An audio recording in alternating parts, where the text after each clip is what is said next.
Bueno, en primer lugar es un honor, es un orgullo poder estar con ustedes. Es un privilegio que nuestro hermano Jorge Jordán, que nos haya invitado realmente, pues él tuvo la confianza, ¿verdad?, de invitarme, y creo que pues no lo merezco realmente. Un aniversario como el de ustedes, 53, ¿verdad? 51 o 53. 53, sí. Yo no me equivoqué, creo que lo vi por ahí, ¿no? Y realmente no es fácil cumplirlo, ¿eh? Nosotros tenemos 26 años en medio de tantas luchas y tantas pruebas y todo lo demás, ¿no es cierto? Pero el Señor nos ha sostenido fuertemente, nos ha dado el privilegio de seguir predicando la palabra, de seguir enseñándola, de seguir fortaleciéndola y de seguir dando edificación a los hermanos. Porque una de las cosas principales, me llamó mucho la atención ese texto que está atrás de esta columna de Jeremías 7:23, que dice: mas esto les mandé diciendo, escuchad mi voz. Creo que para el creyente lo principal, la principal meta para el crecimiento verdadero es escuchar la palabra de Dios. Entiendo que todos los demás elementos son parte de una estructura, pero la principal edificación se obtiene por medio de la palabra de Dios. Por eso está ahí bien claro, ¿verdad? Y no se me olvida que pues esto es importante. Pero ahora, si estamos recibiendo, o cuánto tiempo estamos recibiendo la palabra de Dios, ¿cómo estás tú mismo edificando? De hecho, así se llama el mensaje: mira cómo sobreedificas. Y yo les voy a invitar, por favor, que vayan a la palabra de Dios y abran sus Biblias. En la primera carta a los Corintios, en el capítulo 3, si son tan amables, si no traen sus Biblias, compártanlo por ahí, por favor. Primera de Corintios, en el capítulo 3, versículos del 10. Primera de Corintios, capítulo 3, en los versículos del 10 al 17. Vamos a darle lectura a esta preciosa y santa, bendita palabra de nuestro amado Salvador, que dice así, del 10 al 17, por favor. Dice lo siguiente. Bueno, vamos a verlo nada más hasta el 13. 3, Primera de Corintios 3, del 10 al 13. Dice de la siguiente manera: conforme a la gracia de Dios que me ha sido dada, yo como perito arquitecto puse el fundamento y otro edifica encima, pero cada uno mire cómo sobreedifica. Porque nadie puede poner otro fundamento que el que está puesto, el cual es Jesucristo. Y si sobre este fundamento alguno edificare oro, plata, piedras preciosas, madera, heno y hojarasca, la obra de cada uno se hará manifiesta, porque el día la declarará, pues por el fuego será revelado, y la obra de cada uno cual sea, el fuego la probará. Tomen asiento, hermanos, por favor. Así como están sentados, les voy a pedir un momento que inclinen su rostro y vamos a hacer una pequeña oración a nuestro Padre Celestial. Eterno Dios, te alabamos y te bendecimos. Mira, Señor, en estos momentos vamos a explicar tu bendita palabra, que es lo más principal en el cristiano, la única fuente de información y la que da edificación verdadera. Yo te pido, Santo Dios, que tú obres en el corazón de esta iglesia, que la sigas fortaleciendo, que la sigas edificando, que le sigas dando aliento, Señor, en medio de tantas situaciones y de tanta maldad que hay en este mundo. Que la sigas guardando, Señor, y que cumplan un año más y que cumplan muchísimos más, Señor, en medio de esta generación maligna y perversa, y que se sostenga pura y santa, así como la novia está realmente preparándose, Señor, para que vengas tú el día que tengas en mente venir por tu novia, por la iglesia. Esté una iglesia que se haya ataviado perfectamente bien para que estemos y para que esté la iglesia en tu presencia. Así que Padre Celestial, pongo en tus manos este mensaje en el nombre de Cristo. Amén.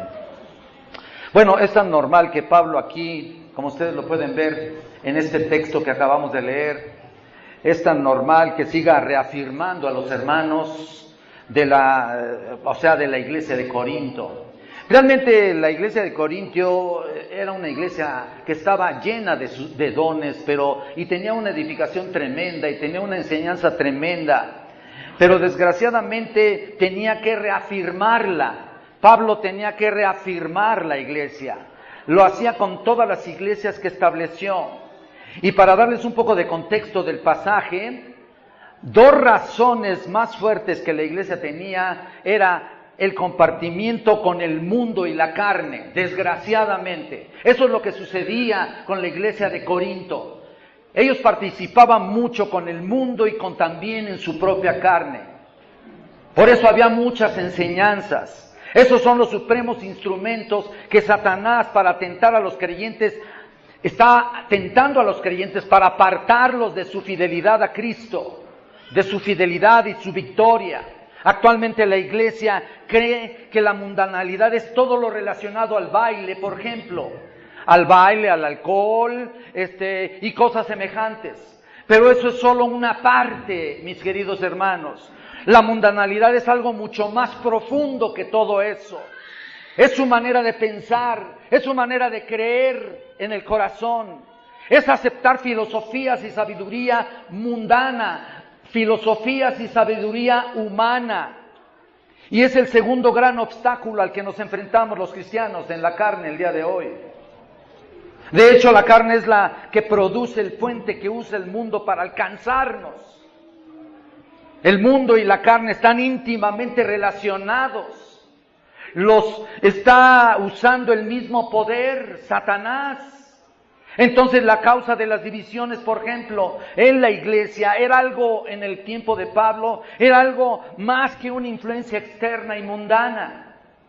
Era también interna y carnal. Los corintios habían creído en las presiones del mundo, pero también estaban sucumbiendo, desgraciadamente, a las presiones e incentivos de su propia carne. Uno de ellos era el que estaba tenía celos, y también el Señor, Pablo les estaba diciendo, no sois carnales. ¿Por qué? Porque tenían celos y contiendas. Porque unos preferían a Apolos, otros preferían a Pablo, que eran siervos de Dios, que trabajaban para su crecimiento, para su edificación. Y Pablo usa esa metáfora. Si ustedes ven en el contexto que acabamos de leer, vamos a ver un poquito el contexto desde casi al principio del capítulo 3. Pablo usa la metáfora de la agricultura y reconoce que él plantó y Apolo regó. Ellos han cumplido bien y fielmente con su tarea, pero la obra auténtica la hizo el Señor. Dios es el que da crecimiento. Ningún hombre, ni siquiera el mejor agricultor del mundo, puede darle vida o hacer que crezca físicamente lo que planta, ¿no? Ahora, actualmente están forzando a la tierra para que las plantas o las verduras y todo lo demás crezca, ¿no? Con algún tipo de droga. Pero esto no debe ser así. Pero escuchen esto, el contexto del pasaje que acabamos de leer es algo maravilloso, porque ¿saben ustedes de qué nos está hablando? El contexto del pasaje, el trasfondo inmediato, es la segunda venida de Cristo, aunque ustedes no lo crean. Es la segunda venida de Cristo. Fíjate nada más, y les voy a decir por qué. Porque Pablo muestra cómo el comportamiento mundano y carnal afectan las recompensas que el Señor dará a los suyos cuando regrese. Todo lo que Pablo hacía estaba motivado por esa verdad, porque su objetivo era predicar a Cristo y prepararse para comparecer delante del Señor y poder oír del Señor, de parte del Señor: bien, buen siervo fiel, entra al gozo de tu Señor. ¿Se acuerdan? Como dice Mateo 25, 21 y 23. Él escribió a los filipenses incluso: una cosa hago, olvidándome ciertamente lo que queda atrás y extendiéndome hacia lo que está delante, prosigo a la meta, al premio del supremo llamamiento de Dios en Cristo Jesús. Él no quería gloriarse a sí mismo para nada, sino recibir la más alta recompensa de parte del Señor. Yo creo que es nuestro objetivo, al menos el mío, así es.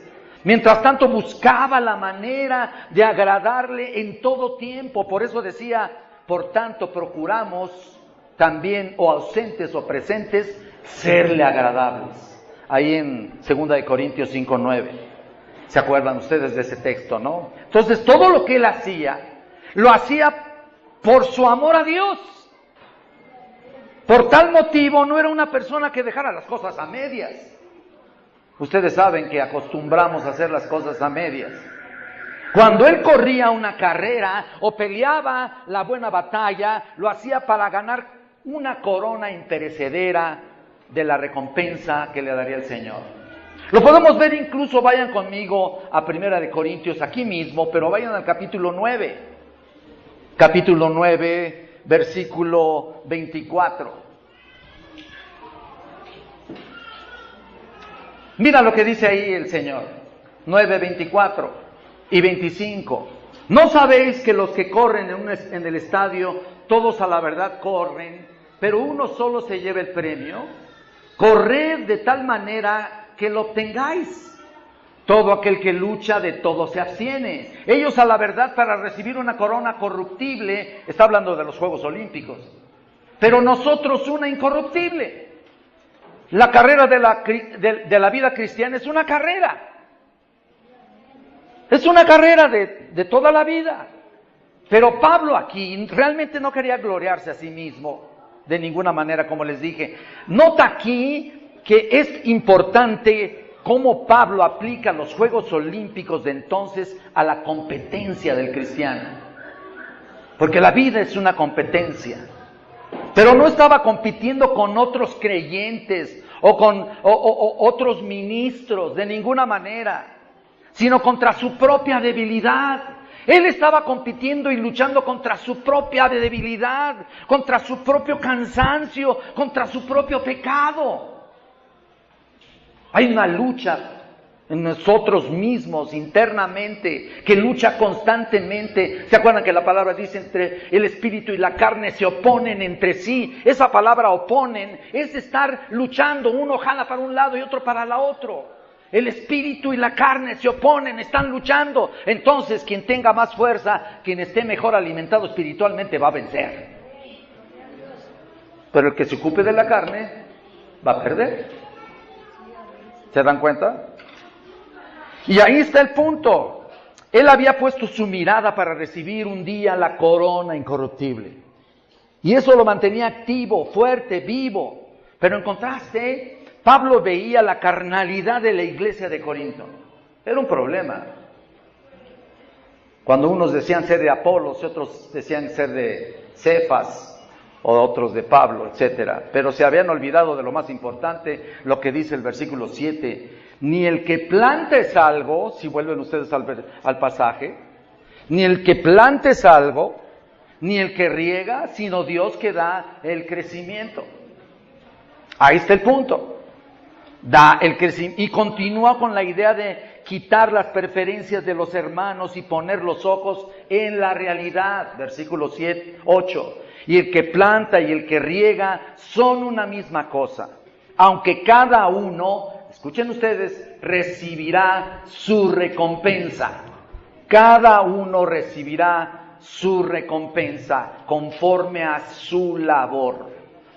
Y aquí yo quiero traerte por favor a la reflexión. Esto nos debe hacer pensar que cuando Jesucristo venga por nosotros, ¿cuál será nuestra recompensa? ¿Cuál será tu recompensa? Piénsalo por un momento. Pero sobre todo, ¿cuán útil ha sido nuestro trabajo en toda nuestra vida cristiana? En otras palabras, ¿qué hemos sembrado o qué hemos contribuido a la obra del Señor? ¿Para qué? Pues para esperar que la recompensa de Dios que tiene planeado para nosotros sea lo que esperamos. Y es lo que yo me pregunto día a día. Yo mismo me pregunto día a día. Y yo estoy seguro que hay muchos pastores que lo hacen igual. ¿Cómo estamos sobreedificando? Pensemos un momento, ¿cómo estamos sobreedificando? O mira cómo sobreedificas. Trabajamos para recibir un salario, ¿no? Hay muchas personas aquí que trabajan para recibir un salario, ¿no? Pero en la iglesia parece que no hemos comenzado a trabajar. No hemos comenzado a trabajar como debe ser en lo que Dios nos ha puesto en nuestras manos. Y me refiero a la mayoría. Y no me refiero solamente a esta iglesia, sino a todas las iglesias del mundo. Iglesias locales, aunque hay una sola iglesia. Y yo creo que este es el momento de comenzar a edificar. La iglesia no se edifica solamente sabiendo mucho, sino sembrando calidad de vida. Es en serio, sembrando calidad de vida en pureza, en santidad, en calidad de trabajo, en atención e interés por las almas que Dios nos ha puesto. La iglesia se edifica edificando, poniendo un ladrillo sobre otro con paciencia y también con dignidad. Es tiempo de producir en lo que cada uno ha recibido. Entonces, este mensaje no solamente es para nosotros como pastores, en serio, de la iglesia, sino para toda la iglesia, para todos los que formamos parte de la iglesia. ¿Qué hemos hecho para Cristo para obtener una corona? Vamos a preguntarnos a nosotros mismos, ¿qué he hecho para el Señor? ¿En qué he servido? Noten ustedes que Pablo cambia la analogía aquí, la analogía de la agricultura a la de la arquitectura. Así que no había así como había plantado, Apolos regó y finalmente Dios se encargaría del crecimiento, ¿no?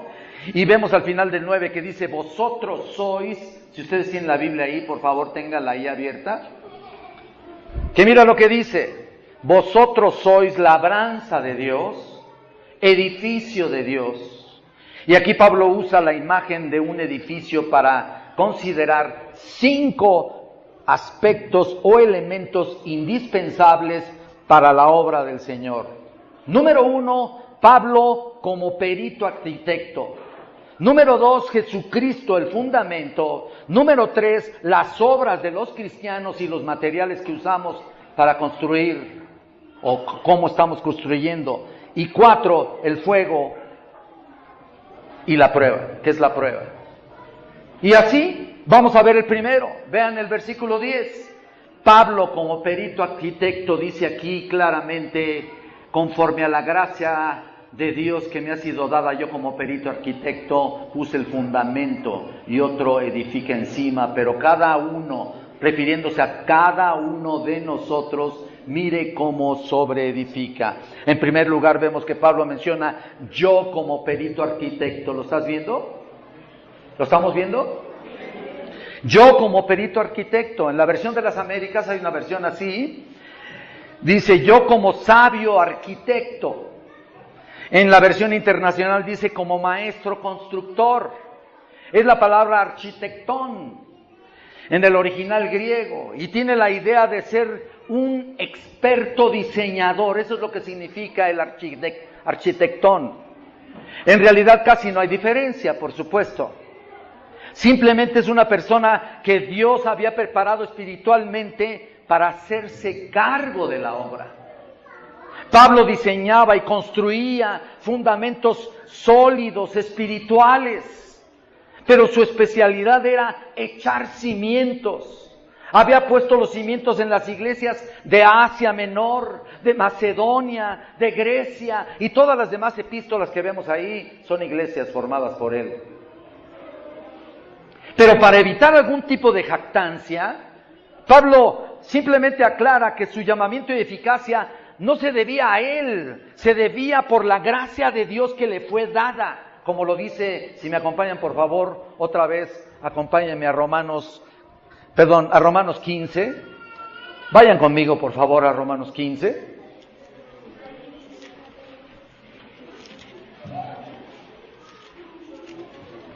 Vayan al versículo 18. Dice, porque no osaría hablar sino de lo que Cristo ha hecho por medio de mí, para la obediencia de los gentiles con la palabra y con las obras. Todo lo que Pablo había hecho como especialista apostólico de cimientos se debía exclusivamente a Dios. El trabajo viene de Dios, el poder viene de Dios, la alabanza es para Dios, todo es de Dios, nada es de nosotros. Ni siquiera Pablo se jactaba de eso. Trabajó y luchó, pero con el poder de Dios.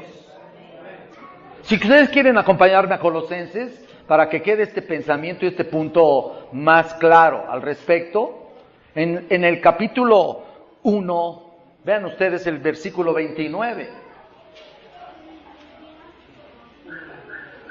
Noten ustedes eso, dice, para lo cual también trabajo, luchando según la potencia de Él, la cual actúa poderosamente en mí. Noten, según la potencia de Él. La palabra potencia es casi lo mismo, es realmente lo mismo que según el poder de Él. Entonces, todo lo que hace una persona en la iglesia, todo lo que hace un pastor en la iglesia, todo lo que hacen los diáconos en la iglesia, todo lo que hacen los servidores en general en la iglesia, no lo hacen por sus propias fuerzas, lo hacen por el poder de Dios. Es el único que merece la gloria y la honra. Entonces, nada es nuestro. No podemos jactarnos en ninguna manera. Para nada. Si el propio Pablo, imagínate, Pablo se esforzó en servir y honrar a Dios con todas sus fuerzas. Aquí la palabra trabajó en Colosenses 1:29 significa luchó constantemente al punto de quedar exhausto. Es la palabra agonizomai en el griego, que significa agonizar prácticamente. ¿Se dan cuenta de eso? Son las expresiones que usa él en las competencias incluso atléticas, olímpicas. Pero finalmente la potencia no era de Pablo. Dice ahí que es según potencia de Él. Y como les dije, lo cual significa su lucha, que su lucha y esfuerzo se debía especialmente al poder de Dios en Él y a través de Él, y no con sus méritos personales. Aquí nadie se tiene que jactar, ¿eh? En la iglesia nadie se tiene que jactar. Él mismo se consideraba el más pequeño de todos los santos. ¿Te acuerdas lo que decían? Cuando se le apareció el Señor, el más pequeño, como un abortivo se me apareció a mí. En Efesios 3, del 7 al 8 también. Así que todo el tiempo que trabajó entre los corintios, estuvo predicando y enseñando, y de esa manera demostró ser un perito arquitecto, y es lo que precisamente también nosotros hacemos. Los maestros, los pastores, los ancianos, como les llamemos, lo que sea, cuando estamos enseñando, estamos haciendo ese trabajo, predicando y enseñando precisamente para que ustedes crezcan y se edifiquen y se produzcan o se reproduzcan en otros. Las ovejas son las que dan a luz ovejas, ¿no? ¿Los pastores dan a luz ovejas? También, porque también somos ovejas del Señor. ¿Se dan cuenta? Pero es más considerado al aspecto de la oveja misma. Entonces, perito arquitecto. Así que todo el tiempo trabajó con los corintios, estuvo predicando así. Esta expresión de perito arquitecto tiene que ver no solo con la sabiduría espiritual. Un perito es lo máximo, ¿no? Ahí viene un perito, ¿no? De algún oficio, un profesional en algo, ¿no? Tiene que ver con no solo con la sabiduría espiritual, sino con la sabiduría práctica, con la habilidad. Tiene que ver con la habilidad. Era una persona que se había dedicado con esmero a lo que había ahora sido llamado, ¿no? Y había sido enviado a Corinto para poner fundamentos correctos, a estar perfectamente preparado para enfrentarse a una labor magna. Ustedes han de recordar que después de ganar algunos convertidos en Tesalónica, es otra de las iglesias que él estableció, que fundó, prácticamente lo rechazaron.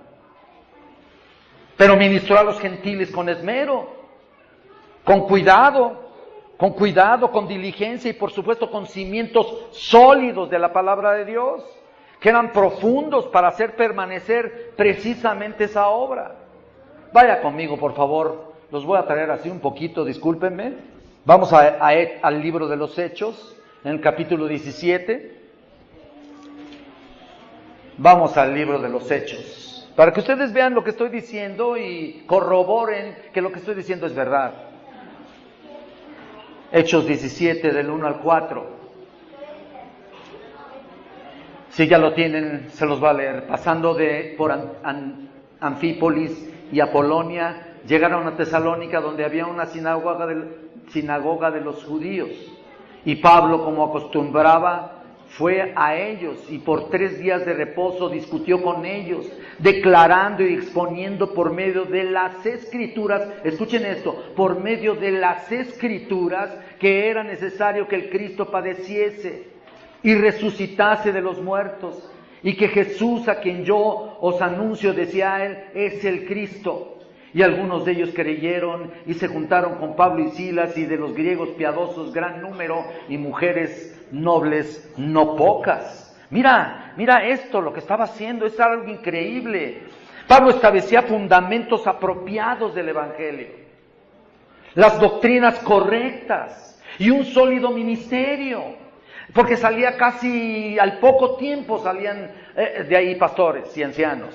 Esa era la tarea de un arquitecto como Pablo, pero si por alguna razón dejaba el sitio, él tenía que comprobar que los cimientos que había dejado iban a ser suficientes y firmes como para que cuando alguien viniera, como dice nuestro texto, y otro sobreedifica.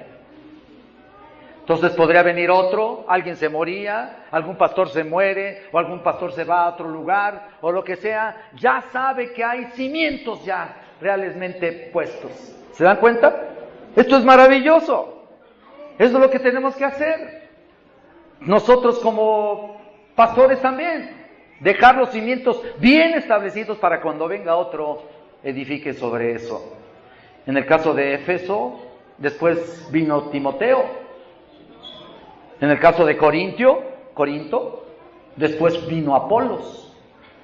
Y sabía que una vez puesto el cimiento correcto, vendrían otros detrás de él para seguir edificando, para seguir trabajando fielmente como él lo había dicho. Lo había hecho, perdón. Sin embargo, noten aquí que lo que Pablo dice, pero cada uno mire cómo sobreedifica. Regresamos a 1 Corintios 3, en el versículo 10, todavía estamos analizando el versículo 10. Pero cada uno mire cómo sobreedifica. Esta frase es muy interesante en su forma verbal. Sobreedifica. Y es un indicativo presente, te está indicando presente activo que realmente está enfatizando una acción continua. Y eso significa que cada uno se refiere como prioridad a evangelistas, pastores, maestros, pero en el contexto se aplica a todos los creyentes. ¡Qué maravilla!, ¿no? Es decir, toda la iglesia en general debe estar enseñando el evangelio. Al menos eso es lo que yo creo, o lo que yo asumo, que todos y cada uno se nos ha mandado ir por todo el mundo, ¿y qué? Entonces se nos ha ordenado eso. De alguna manera estamos comprometidos con eso. Ningún cristiano tiene el derecho de ser descuidado en representar al Señor. Escuchen esto. Ningún cristiano tiene el derecho de ser descuidado en representar al Señor y a su palabra. Cada creyente está llamado a ser un constructor cuidadoso de la obra, como parte de la obra. ¿Se dan cuenta? De acuerdo a lo que nos han enseñado, de acuerdo a las bases que recibieron. Nadie se hace solito. Nadie se hace solito. Nadie. Y bueno, de acuerdo a lo que recibieron, imagina, por eso pasa el tiempo y uno se pregunta, ¿cómo estás sobreedificando? Y aunque la responsabilidad descansa en principio por los pastores y maestros, por supuesto, ¿tú cómo estás construyendo? En la versión de las Américas dice que tengamos cuidado en los que estamos, cómo estamos construyendo. En segundo lugar, vamos al versículo 11, por favor, de ahí, de 1 Corintios 3. Noten, por favor, el versículo 11, y aquí le vamos a llamar Jesucristo el fundamento. Ese es mi segundo inciso.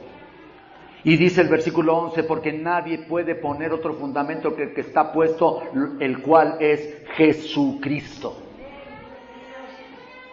El único fundamento del cristianismo bíblico es Jesucristo. El fundamento no es la ética, ¿no? La ética, o sea, las tradiciones,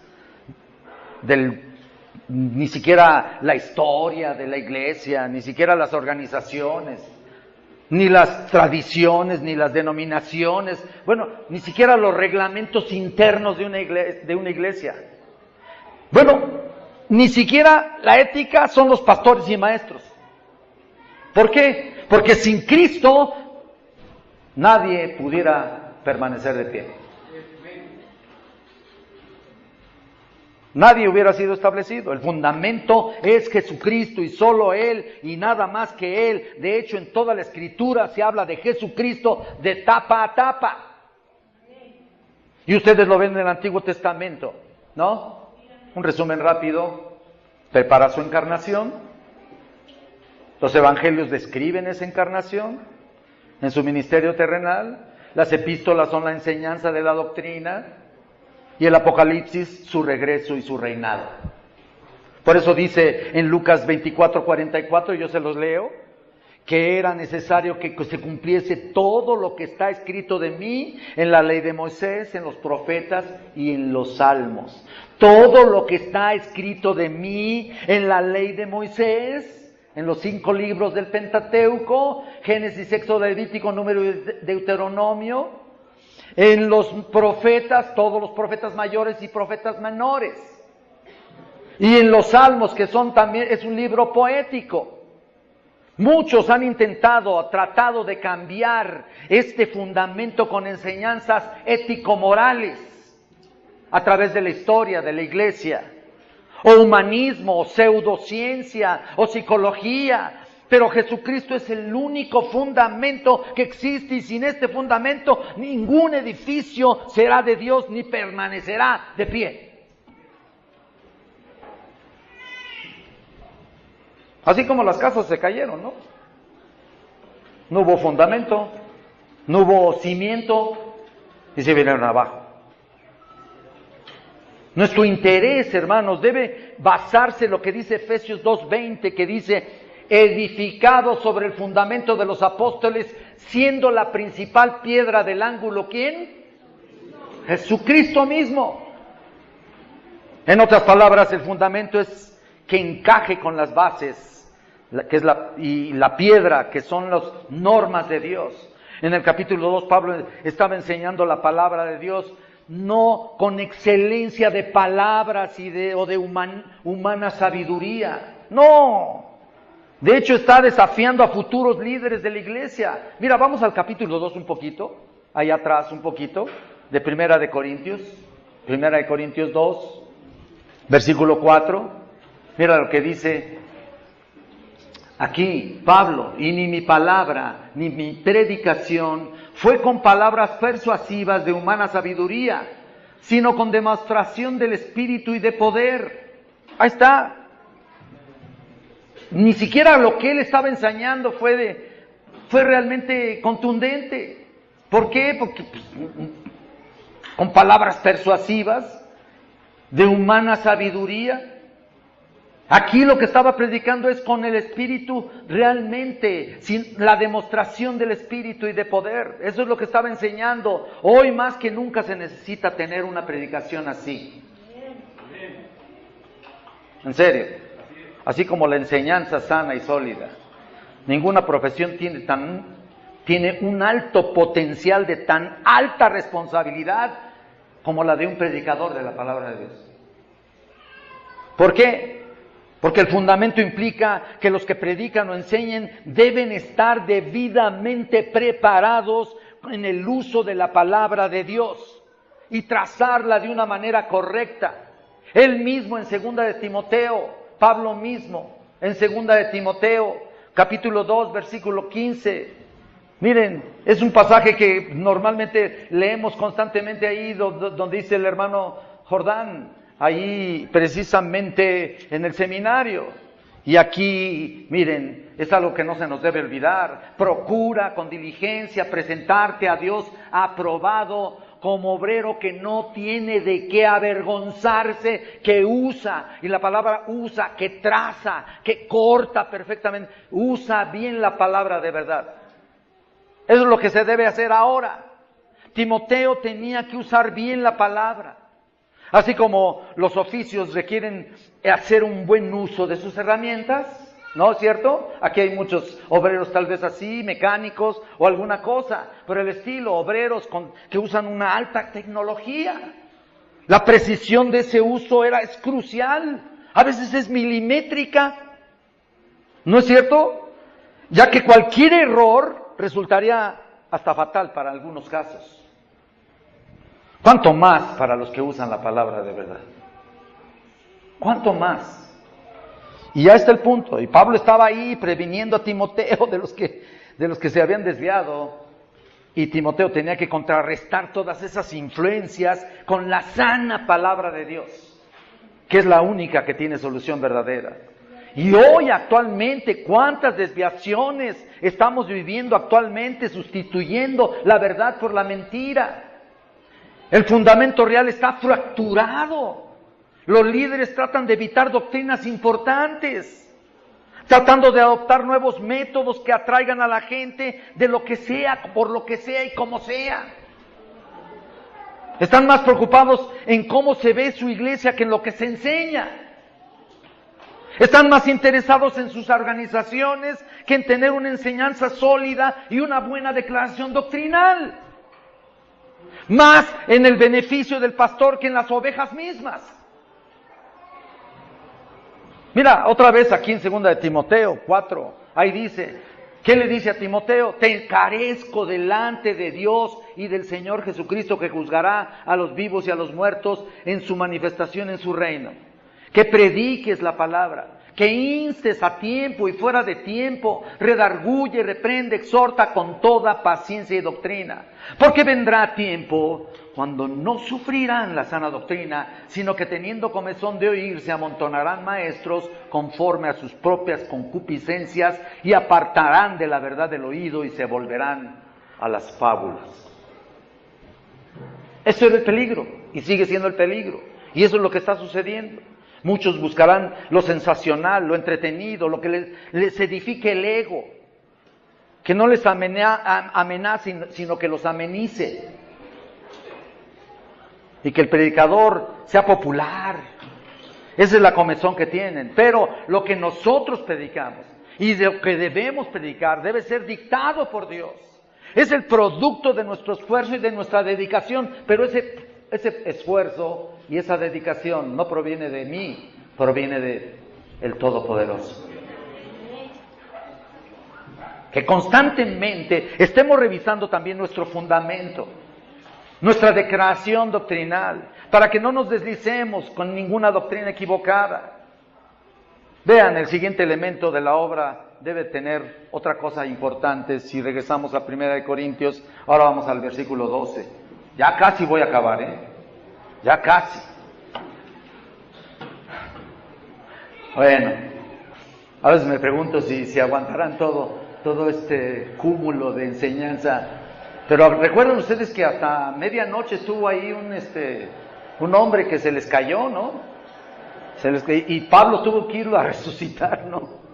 Tuvo que irlo a levantar. Vean versículo 12.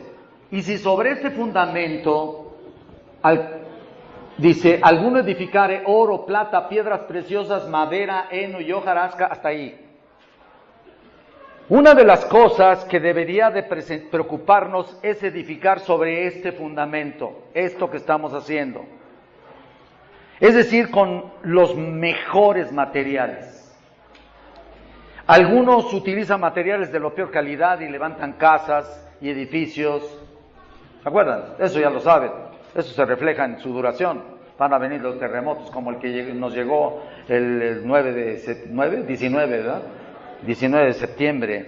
Sus casas y edificios cayeron porque descubrieron una mala calidad en su construcción. Pero en el área espiritual, lo que estoy hablando es en el área espiritual. Debemos esmerarnos en construir con materiales de primera calidad. Noten esto, para que cuando venga lluvia, vengan ríos, vengan tempestades, soplen vientos, golpeen contra aquella casa y no caiga. ¿Por qué? Porque está fundada sobre la roca. Y la roca es Cristo. Y eso nos debería de preocupar. Cuando vemos a creyentes firmes, constantes, escuchen esto, perseverantes, llenos de fruto de justicia. Sabemos que hemos enseñado con esos materiales sólidos. Pero cuando vemos a creyentes que no tienen esa perseverancia, que son inconstantes, deberíamos ver, yo al menos me analizo yo primero, ¿cómo estoy edificando yo? ¿O cómo estoy formando a aquella persona? Muchos están edificando su casa sobre la arena. ¿Qué estamos haciendo para que esto suceda? Hay una diferencia en aquellos que no recibieron la palabra en su vida como debe ser y por lo tanto no tienen crecimiento ni corrigen su vida, pero también cómo compartimos la palabra. Noten ustedes que aquí en el versículo 12, que hace referencia a edificar sobre 2 elementos, y están viendo aquí, hay 2 elementos ahí.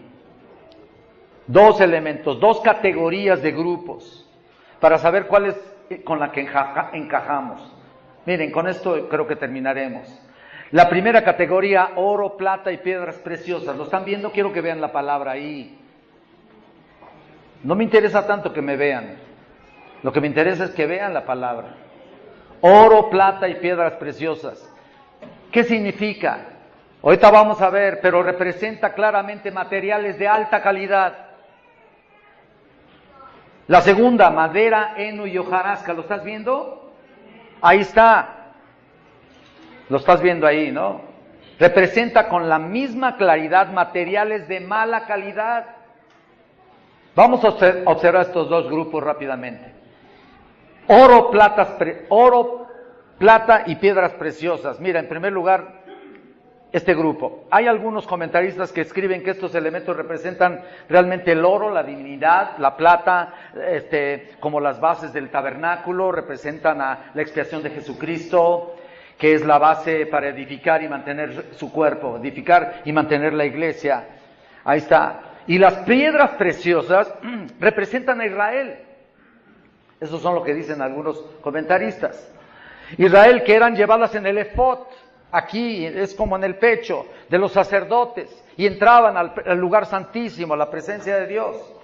Pero el oro nos habla realmente ahí de gran fidelidad, del trabajo hecho con mayor cuidado y con habilidad.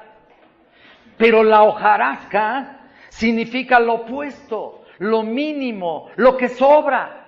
Ahora mira, quiero aclarar que los materiales oro, plata y piedras preciosas no representan en sí mismos riqueza, talento u oportunidades, no representan eso. Los materiales representan, escuchen bien, respuestas de los creyentes de lo que tienen, de cuán bien sirven al Señor con lo que se les ha dado, con lo que se les ha otorgado. En otras palabras, representan nuestras obras. No porque según nuestras obras seamos salvos y permanezcamos salvos, no, pero cada cristiano ha sido creado en Cristo Jesús para buenas obras. Lo dice allí, las cuales Dios preparó de antemano para que anduviésemos en ellas. Colosenses 1:10. Entonces, cada cristiano es en sí potencialmente un edificador. Cada cristiano edifica con cierta clase de materiales. Pero Dios quiere que edifiquemos y construyamos con los mejores materiales, porque solo los mejores materiales son dignos de Él. Y son los más eficaces, y los que duran, y los que permanecerán. Sin embargo, solo el Señor determina cuáles son los trabajos de alta calidad y cuáles no, En realidad, cada uno de nosotros sabe dónde están puestos nuestros intereses. y no nos corresponde a nosotros calificar la obra que hacen los demás. Más bien veamos la nuestra. Ni vamos a basar nuestro trabajo en lo que hacen los otros. O no lo hacemos porque los otros no lo hacen. O lo hacemos mucho porque los otros hacen mucho. Y parece competencia, pero yo les voy a decir una cosa. En el ministerio no hay competencia. De ninguna naturaleza. El ministerio no hay competencia. Lo que Pablo nos está diciendo es que debemos servir siempre al Señor con lo mejor que nos ha dado y depender completamente de Él. Así, no simplemente una actividad externa, Yo puedo hacer muchas actividades externas, o mucha ocupación religiosa, pero finalmente Él va a determinar la obra de cada creyente. Porque resulta fácil involucrarse en todo tipo de programas, actividades y proyectos de la iglesia que pueden ser para ser vistos a lo mejor, para ser elogiados o admirados, y esos son pura hojarasca, sinceramente. Ahora, noten el segundo grupo: madera, heno y hojarasca. Uy, esto sí está duro, ¿Qué es esto? Bueno, en general no son propiamente pecado, Obras de madera, heno y hojarasca no son propiamente pecado, pero pueden ser sutilmente pecaminosos. Ahora, cada una de ellas puede ser útil, la madera, el heno y hojarasca. Claro que sí, puede ser útil para edificar algo, incluso el heno y la paja pueden servir para construir en ocasiones un tejado, ¿no? Pero son completamente inflamables y pueden arder así inmediatamente. Es posible que Pablo tenía en mente un pensamiento como el de 2 de Timoteo. Quiero que me acompañen otra vez, perdonen la insistencia de estar yendo para acá y para allá, pero yo quiero que quede este punto bien reafirmado. 2 de Timoteo 2:20. Mira lo que dice aquí Pablo. En una casa grande, eso yo creo que estaba pensando en eso, ¿no? Pero en una casa grande no solamente hay utensilios de oro y de plata, sino también de madera y de barro. Y unos son para usos honrosos y otros para usos viles. ¿Lo estás viendo? Unos para un tipo de uso y otros para otro tipo. Entonces la palabra utensilios es muy general, puede referirse a tal vez desde herramientas de todo tipo hasta muebles en general, pero los utensilios de oro y plata eran usados para usos honrosos, a personas especiales, pero los de madera y barro, como lo que está escrito aquí, no eran para eso, sino que se utilizaban para usos desagradables, como para la recolección de desechos, basura, desperdicios de todo tipo ahí en la casa, ¿no? Así que reflexionemos bien, ¿cuáles han sido o cuáles son nuestros materiales? Recordemos que todo pasará por fuego. Sorpresa, ¿no? Todo va a pasar por fuego. Ahorita vamos a definir esto y ya vamos a terminar. Vamos al versículo 13, por favor. Y mi inciso precisamente se llama el fuego, la prueba. La obra de cada uno se hará manifiesta porque el día la declarará, pues por el fuego será revelada, y la obra de cada uno, cual sea, el fuego la probará. ¡Wow! ¡Qué tremendo! Normalmente algunos edificios nuevos son inspeccionados. Bueno, eso es lo que cree uno, ¿verdad? Ya ahora tiene uno la duda, pero normalmente, es decir, legalmente, pues, son inspeccionados cuidadosamente antes de que los ocupen o comiencen a usar, y tienen un cierto código ahí de construcción, especialmente en los hoteles.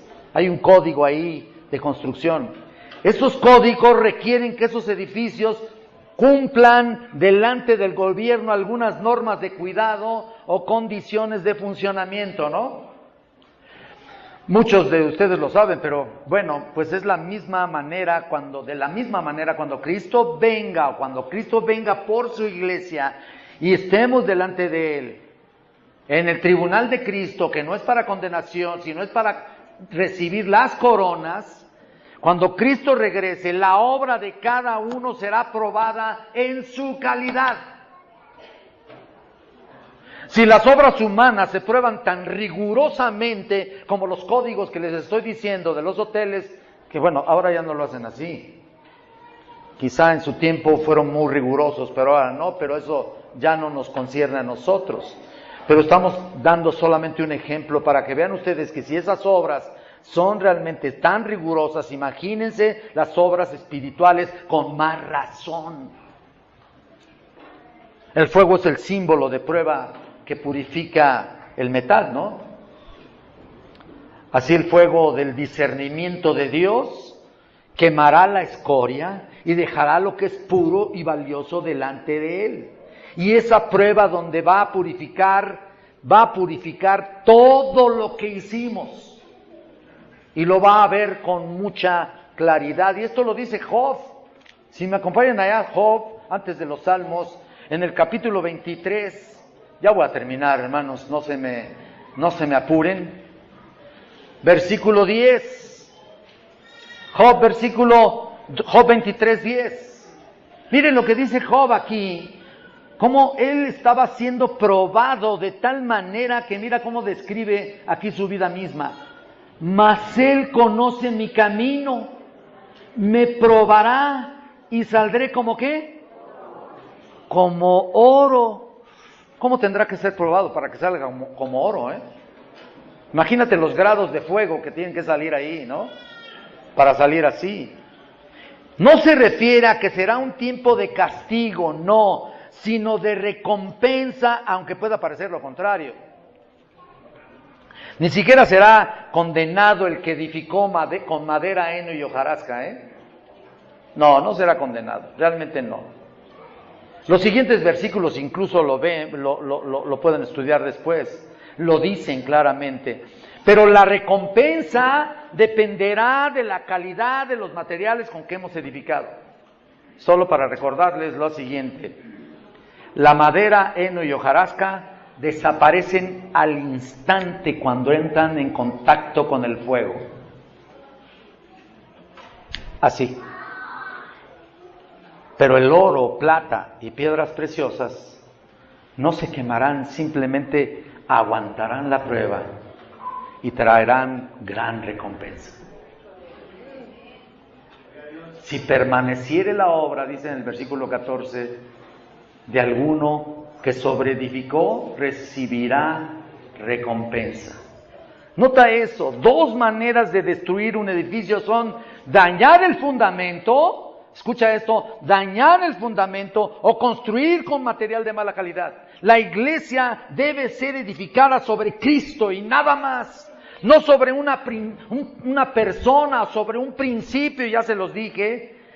Y Él va a evaluar la contribución de cada ministro en la vida de la iglesia. Un día será revelada la obra de cada uno. Y Dios determinará si una persona fue o no fue fiel a las instrucciones o al código, si ustedes me quieren decir, quieren aplicarlo así como en el código que ponen en los edificios, al código que vino directamente de Cristo. Él lo va a determinar. Punto. Dios va a determinar todo eso. El buen trabajo será recompensado. El trabajo infiel o inferior a sus demandas será descartado. No la persona, las obras. Lo que pudiste haber hecho y no lo hiciste, dice un versículo, se nos toma como pecado. Cada obra, cada enseñanza, cada acción, cada calidad, cada actitud, cada palabra que salga de nuestra boca, cada intención, sea buena o sea mala, será puesta delante del Señor algún día cuando estemos delante de Él. Y es exactamente lo que dice en 2 de Corintios. Aquí, si me quieren acompañar, ya pronto acabaré. Vean en el capítulo 5. Mira lo que dice. Pero es necesario que todos nosotros comparezcamos ante el tribunal de Cristo para que cada uno reciba según lo que haya hecho mientras estaba en el cuerpo, sea bueno o sea malo. Es importante mencionar que la iglesia de Corintio, aunque recibió buena enseñanza, aquí algunos líderes y algunos miembros habían construido sobre madera, heno y hojarasca. En otras palabras, sus miembros habían sido inmaduros, insensibles a los demás, receptivos a las doctrinas falsas.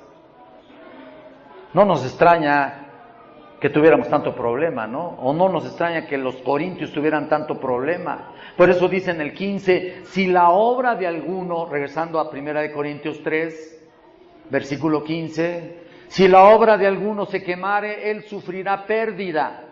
Si bien él mismo será salvo, aunque así como por fuego. ¿Cómo está esto? ¿Qué es lo que quiere decir aquí Pablo?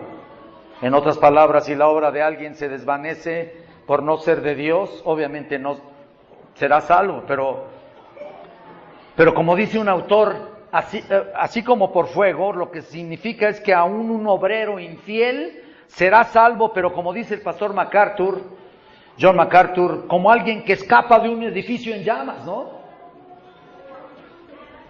Todas las posesiones o logros personales serán quemados y destruidos, y por lo mismo se perderán. Y muchos galardones de muchos también sufrirán pérdida. En otras palabras, no se tomarán en cuenta y en algún sentido a muchos se les quitará. Hermanos, ninguna obra, por destacada que sea, por elocuente o por persuasiva que parezca, si no tiene el fundamento correcto de la sana palabra de Dios, de nada servirá. La palabra de Dios es la única norma de fe y conducta que nos debe guiar en la vida cristiana. Nosotros mismos nos vemos realmente comprometidos, los pastores, maestros, para que no sea tu vida edificada con materiales falsos, por Dios. De verdad. Pero si has recibido la sana doctrina, no solamente es nuestra labor seguir enseñando la palabra de Dios, sino que tu perseverancia tiene que verse. Tiene que demostrarse. No solamente en las actitudes y en tu vida personal, en tu vida santa y de pureza, sino también en las obras que hagas para la gloria de Dios. Tu interés porque otros conozcan la verdad por medio de tu testimonio sea un verdadero tesoro para mostrarlo a los demás. Con nuestros hechos y obediencias, y que podamos hacer la obra con materiales que predicamos, con los materiales correctos que predicamos, que son oro, plata y piedras preciosas. Que este aniversario realmente valga la pena. Porque pueden pasar 1, 2, 3 y así. Y no estoy diciendo que no vayan hacia adelante, claro que sí. Pero puede marcar la diferencia el aniversario 53.